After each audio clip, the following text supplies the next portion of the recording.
Hey Hong Kong worship leaders and musicians. I've been prepping a 3-hour workshop that I'm going to host at Billboard Studios here in Hong Kong with John Lee, and it's going to be called Performance and Playback with Ableton Live. I'm going to be getting into some of the next level stuff that I do on stage every week with Ableton Live, but this is really sort of an advanced level course. If you're looking for something more introductory, then you may want to check out the course that I'm doing at Island ECC for free called Church Keys and Tracks with Ableton Live.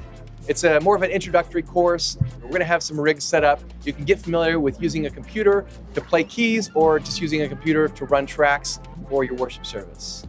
So again, if you're looking for the full-on brain dump info session, come to the 3-hour workshop on September 1st. If you're looking for more of an introductory kind of thing, come on October 6th to Island ECC for the free 2-hour workshop. For more information, go to jeffkaler.com/workshops and you can register there.